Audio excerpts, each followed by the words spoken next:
डीडवाना जिले में चाइनीज मांझा अब मौत की डोर बन चुका है। आए दिन चाइनीज मांझे की वजह से कई लोग घायल एवं चोटिल हो रहे हैं। जिला कलेक्टर की रोक के बावजूद धड़ल्ले से चाइनीज मांझे की बिक्री पूरे जिले में चल रही है। बिना खौफ के चाइनीज मांझा विक्रेता चाइनीज मांझे की बिक्री कर रहे हैं। मौत की डोर के रूप में चाइनीज मांझा अब दिखने लगा है। डीडवाना जिले में ही नहीं पूरे राजस्थान भर में चाइनीज मांझे की वजह से कई तरह की जनहानियां हो रही है। फिर भी न तो राज्य सरकार इस पर ध्यान दे रही है एवं न ही प्रशासन इस पर कोई उचित कार्रवाई कर पा रहा है।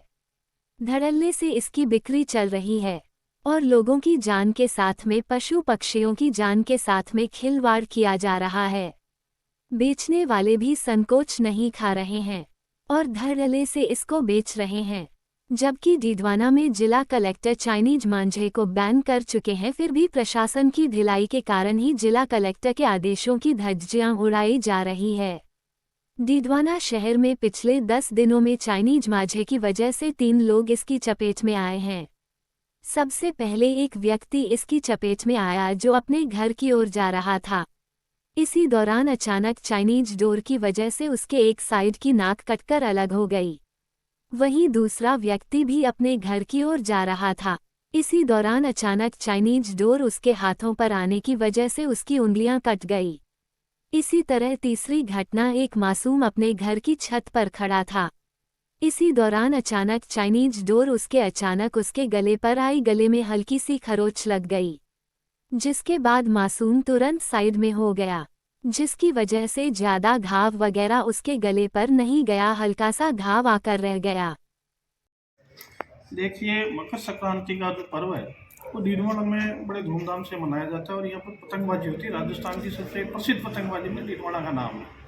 लेकिन पिछले कई सालों से हम देख रहे हैं कि जब से चाइनीज मांझा आया है तो चाइनीज मांझा से सबसे ज़्यादा नुकसान तो राहगीर जो चलते हैं रास्ते में, उनको चाइनीज मांझा से किसी का नाक, किसी का होठ, किसी का मुंह, जो खुला अंग रहता है वो उसकी चपेट में आने से वो अंग कट जाता है। छोटे छोटे बच्चों के चोटें लगती है। और विशेषकर हमारे जो पक्षी है और पशु है उनको सबसे ज़्यादा पक्षियों को नुकसान होता है। जो पक्षी उड़ते हैं, पेड़ पर बैठते हैं, उसकी चपेट में आने से उनकी जीवन लीला समाप्त हो जाती है।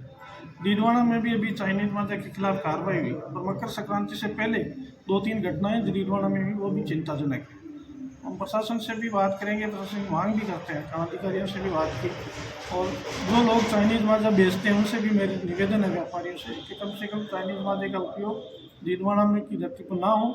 इससे आपके व्यापार में तो जिसको पतंग उड़ानी है वो तो ज़रूर मांझा लेगा, तो दूसरा मांझा उपयोग में ले सकता है आपको चाइनीज मांझे से, क्योंकि नुकसान हो रहा है आमजन का। तो आप व्यापारियों को भी जो व्यापार करते हैं चाइनीज मांझा बेचते हैं उनसे मेरा निवेदन है कि इस तरह का मांझा आप बाजार में नहीं बेचें और अधिकारियों से भी निवेदन, अगर इसके बाद भी ये लोग बेचते हैं तो उन पर भी कड़ी कार्रवाई करें।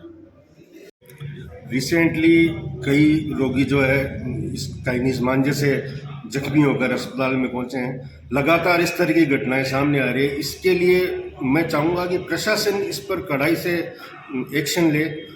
जो दुकानदार इसको बेचते हैं, और बल्कि मैं तो कहता हूँ इससे आगे जाकर सरकार को, जहाँ पर इनका इंपोर्ट किया जाता है या जो इसका प्रोडक्शन करता है, उसी को पूरी तरह से बैन करवा दिया जाना चाहिए।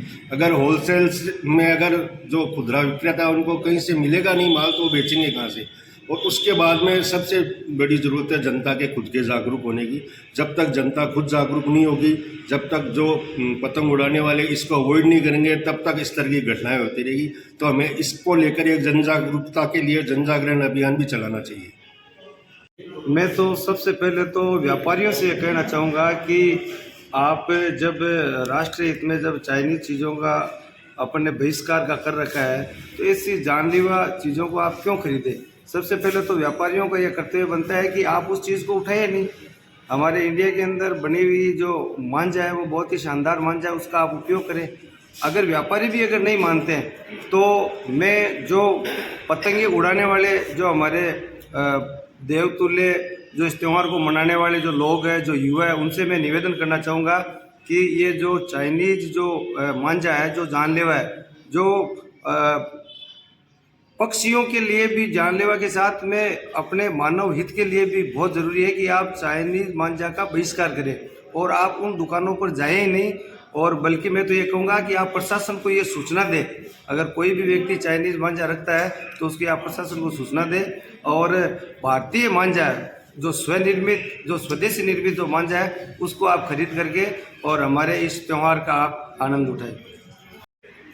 मैं तो कहता हूँ जो आम नागरिक है उनको जागरूक होना चाहिए। पहले अपनी परंपराएं रही है कि पुराने समय में जितने ओरण थे उनमें कुल्हाड़ी नहीं चलाते थे। ये जो मजदूर लोग जो बिना पढ़े लिखे हैं वो ये चीज़ समझते हैं कि ये अपने पशु पक्षियों के लिए छोड़ रखा है हमारे पूर्वजों ने। जब ऐसी चीज़ें हैं पूर्वज हमारे चला के गए हैं कि अपने को पक्षियों का भी ध्यान रखना है। अब तो इसमें रोज आए दिन सुनते हैं किसी का नाक कट गया, किसी का गला कट गया। जब ये इतना घातक होने लग गई है मांझे की डोर जो चाइनीज आ रही है, तो इसको अपन सबको, साधारण आदमी को भी ये सोच के कि भाई ये नुकसानदेह है तो इसको त्यागना चाहिए और ये अवेयरनेस अपने खुद के स्वयं के जीवन में इनको उतारना चाहिए। ऐसी परंपराएं जो हमारे शुरू से ढाली हुई थी पुरखों ने कि हम निरीह पक्षियों के लिए चाना चुगा दाना की व्यवस्था करते थे, उन्हीं पक्षियों को अपन मार रहे हैं, साथ साथ हम खुद भी जख्मी हो रहे हैं। तो इसको पूर्ण रूप से चाइनीज चीज़ों का इनका बहिष्कार करना चाहिए।